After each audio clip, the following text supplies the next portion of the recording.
BNP standing কমিটির সদস্য, এই ঢাকা ৮ আসনের উনি প্রার্থী। উনি একটা অভিযোগ করেছেন যে জামাতের পেছনে একটা বিশেষ শক্তি কাজ করছে। এই অভিযোগ কিন্তু ওই যে ভাই যে কথা বললেন যে একেবারে জামাত বিভিন্ন সময় বক্তব্য দিতে গিয়ে যে কথাগুলো বলছে যে ওনাদের কল রেকর্ড আমাদের কাছে আছে। তো সাথে কিন্তু যুক্ত হচ্ছে একটা বিষয় যে অনেকেই মনে করছে যে জামাত এত বছর কখনোই এত ভালো পর্যায়ে এত মানে এইরকম তারা ফ্যাক্টর হয়ে দাঁড়াবে, এর পেছনে জামাতের শক্তির চাইতেও গুরুত্বপূর্ণ বিষয় যেটা হচ্ছে এর পেছনে কোনো শক্তি কাজ করছে, সেটা দেশি হতে পারে বিদেশি হতে পারে। তো এখন আমি আপনাকে যেটা বলতেছি যে আপনার মনে আছে কিনা সিলেটের নির্বাচনের সময়, মানে শরীফ ভাই আপনার মনে আছে সিলেটের মেয়র নির্বাচনের সময় এহসান মাহবুব জুবাইর নির্বাচন করছে, ওই সময় জামাতের যে ভাইব্রেশন তাতে করে মনে হচ্ছে যে জামাত মেয়র হয়ে যাবে, কিন্তু দেখা গেল ভোট পেয়েছে 10,000। তো এই যে জামাতের যে পুরো যে উত্থান এখন যেটা ভার্চুয়াল জামানায় দেখা যাচ্ছে, ভার্চুয়াল জগতে দেখা যাচ্ছে, এটাকে আসলেই জামাতের উত্থান নাকি শুধুমাত্র কোনো শক্তি তাদেরকে এটা শো করছে তারা এত ভালো করছে?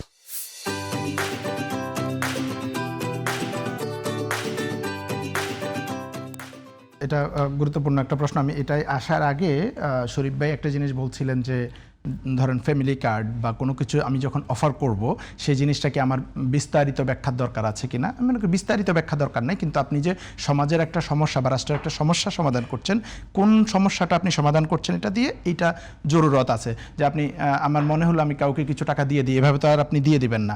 নিশ্চয়ই একটা ধরেন আমি এখন মেট্রো রেল করবো, তাহলে এটার পেছনে কারণ কি যে আমি রিয়েলাইজ করেছি ঢাকা শহরে অনেক ট্রাফিক জ্যাম হয়, মানুষের কর্মঘণ্টা নষ্ট হয়, আমার মেট্রো রেল হলে মানুষের সেই সমস্যার সমাধানটা হবে। সো আমি একটা মেট্রো রেল অফার করছি। এভাবে আমি যে কোনো ধরনের জনকল্যাণমূলক কাজ করতে চাই, আমার একটা সমস্যাকে আইডেন্টিফাই করতে হয়। এখন আপনি যখন ফ্যামিলি কার্ড দিচ্ছেন, আপনি কোন সমস্যাটাকে আইডেন্টিফাই করছেন? আপনি বলছেন যে নারীর ক্ষমতায়নের কথা বলছেন, ফ্যামিলি থাকলে আমি ফ্যামিলি কার্ডটা পাচ্ছে, তাহলে এখানে ফ্যামিলি তো কোনো সমস্যা না। আপনাকে একটা সমস্যা আইডেন্টিফাই করে দেন সেটাকে সমাধান করতে হবে, যে এই সমস্যাটা আমি এই কার্ড দিয়ে বা এইটা দিয়ে সমাধান করব। এখন আপনি বলছেন ফ্যামিলি কার্ড দিব, এখন তার মানে হচ্ছে কি যে আপনি এটাকে যদি আমি সরলভাবে বলি যে আপনি আইডেন্টিফাই করছেন মানুষ গরিব, তাদেরকে কিছু টাকা অফার করলে সে আমাকে ভোট দিবে।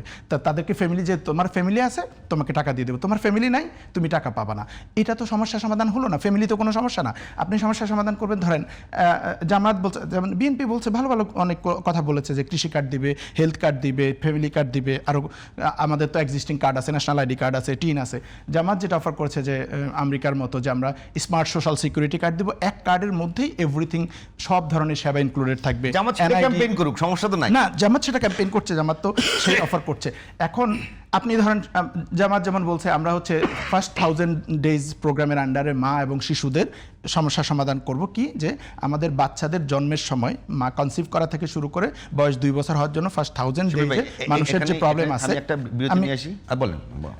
এই 1000 ডেজে বাচ্চাদের যে ডেভেলপমেন্টটা হয়, আমাদের দেশের গরিব মায়েরা এই সেবাটা পান না, বাচ্চারা এই সেবাটা পায় না। সো এটা সমাধান করার জন্য তারা বলছে এরকম ভালনারেবল মা এবং শিশু যারা আছে, আমাদের পরবর্তী জেনারেশনকে গঠন করার জন্য এদেরকে এই সেবাটা দরকার। তার মানে তারা একটা সমস্যা আইডেন্টিফাই করছে যে আমাদের শিশুরা জন্মের পর থেকেই যদি ভালোভাবে সুস্থভাবে তার ব্রেন ডেভেলপমেন্ট না হয়, শারীরিক ডেভেলপমেন্ট না হয়, এটা আর কম্পেনসেট করা যাবে না পরবর্তী লাইফে কোনোভাবে ইন্টারভেনশন দিয়ে। সো এটা আমার সমাধান করার দরকার। এটা একটা স্পেসিফিক প্রবলেম, আপনি এটা সমাধান করতেছেন, কিন্তু শুধুই আপনি মা অথবা আপনি পরিবার আপনাকে আমি টাকা দিয়ে দিব, এটা তো জাস্ট ভোটের জন্য টাকা অফার করার। সাম্প্রতিক সময়ে ধরেন যে ক্যাম্পাস ইলেকশনগুলো যে হয়েছে, এরা যেমন তরুণ সমাজের প্রতিনিধি 18 থেকে 25 বছর বয়সী তরুণ তরুণীরা সেখানে ভোটার ছিল, এবং মোটামুটি বলা যায় বাংলাদেশের তরুণ তরুণীদের একটা রিফ্লেকশন সেখানে পাওয়া যাবে।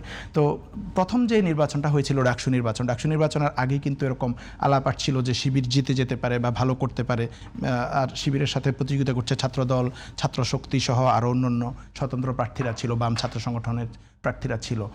তখনও কিন্তু এই আলাপটা আসছে যে শিবির জীবনও জিতবে না, এটা অনলাইনে, এবং বলা হয়েছে যে অনলাইনে শিবিরের সারা দেশের সারা দুনিয়ার লোকজনরা এখানে কমেন্ট করে, এটা দেখে আসলে মানুষ ভোট দিবে না, কারণ এরা কেউ ভোটার না, ঢাকা বিশ্ববিদ্যালয়ের শিক্ষার্থীরা ভোট দিবে না।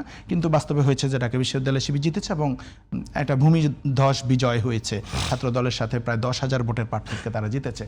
এর পরবর্তীতে ঢাকা বিশ্ববিদ্যালয় হওয়ার পরে বলা হলো না অন্য বিশ্ববিদ্যালয়গুলোতে, এবং সবগুলো বিশ্ববিদ্যালয় একে একে আমরা দেখলাম যে ছাত্র শিবিরের প্যানেলগুলো জিতেছে। তার মানে হচ্ছে আমি যেই পয়েন্টটা মেক করতে চাই যে জনগণের মধ্যে, মানুষের মধ্যে ছাত্র শিবির বা জামাতের একটা গ্রহণযোগ্যতা বৃদ্ধি পেয়েছে।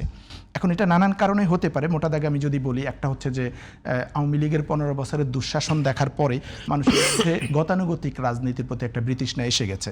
এবং জামাতের যেহেতু আগে দুজন মন্ত্রী ছিল 2001 থেকে ওনারা কি গতানুগতিকতার বাইরে জামাত রাজনীতি করে?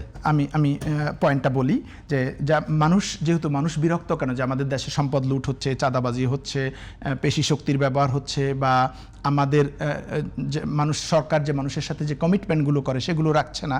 তো জামাতের প্রতি মানুষের, আমার কাছে যেটা মনে হয়, যে কথা বলেছেন এই কথা কোন জায়গা থেকে জামাত, আমার কাছে যেটা মনে হয় যে জামাতের দুজন মন্ত্রী ছিল, 3টা মন্ত্রণালয় চালিয়েছে, মানুষ দেখেছে তারা দুর্নীতি করেনি। তো আমার কাছে মনে হয় যে মানুষের এটা একটা ট্রাস্ট তৈরি হয়েছে যে জামাতের নেতারা যদি কিভাবে প্রমাণিত হলো? এটা প্রমাণিত হয়েছে কারণ এটা তাদের বিরুদ্ধে কোনো দুর্নীতির প্রমাণ কেউ দেখাতে পারেনি। ইভেন তাদের বিরুদ্ধে ওই সময় যে মামলা হয়েছে, ওই সময়ের বাংলাদেশ দুর্নীতিতে চ্যাম্পিয়ন ছিল না। ওই সময় বিএনপির সঙ্গে জামাতের যে জোট সরকার ছিল, সেই জোট সরকারের সময় জামাতের পক্ষ থেকে অভিযোগ করা হচ্ছে যে 4 বারের দুর্নীতিতে চ্যাম্পিয়ন ওই সময় জামাতের সঙ্গে ছিল। আমার প্রশ্ন হলো, জামাতের যে দুজন মন্ত্রী ছিল সেই দুজনের বিরুদ্ধে কোনো দুর্নীতির অভিযোগ?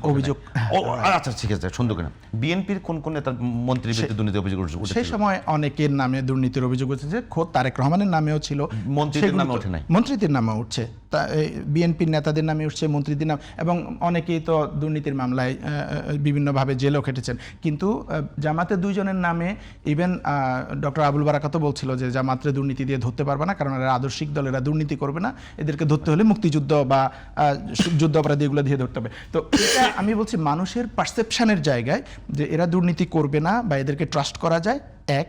নাম্বার 2 হচ্ছে যে অন্য দলের বিরুদ্ধে বা দলের নেতাদের বিরুদ্ধে চাঁদাবাজির যে অভিযোগ, হাটে ঘাটে, টেম্পো স্ট্যান্ডে, বাস স্ট্যান্ডে বা নদীর ঘাটে, সব জায়গাতে যে এই বাজারগুলোতে চাঁদাবাজির অভিযোগ হয়, এই চাঁদাবাজির অভিযোগটা জামাত শিবিরের বিরুদ্ধে নাই। তো এটাও মানুষের একটা পারসেপশনের জায়গায় যে আমরা তো সব দলকে দেখেছি, তাহলে এদেরকে একবার ক্ষমতা দিয়ে দেখি এরা কেমন করে। এই পারসেপশনটা মানুষের মধ্যে কাজ করছে যে এদের কাছে আমার দেশের সম্পদ নিরাপদ, এরা দুর্নীতি করবে না, চাঁদাবাজি করবে না, মানুষ নিরাপদে থাকতে পারে। আমি কিছু ভিডিও দেখেছি রিসেন্ট টাইমে যে একটা মহিলা বলতেছিল যে এরা আসলে চাঁদাবাজরা টাইট হয়ে যাবে। তো এটা দিয়ে মানুষ বোঝাচ্ছে যে এদেরকে ক্ষমতা দিলে তাহলে চাঁদাবাজি, মানুষের মেইন কনসার্ন আসলে চাঁদাবাজি, দুর্নীতি এবং নিরাপত্তা, যেটা তারা মনে করছে জামাতের কাছে তারা পাবে। এই কারণে জামাতের একটা অভূতপূর্ব সমর্থন আমি মনে করি বাড়ছে, এবং আমি মনে করি এটা রিয়েল।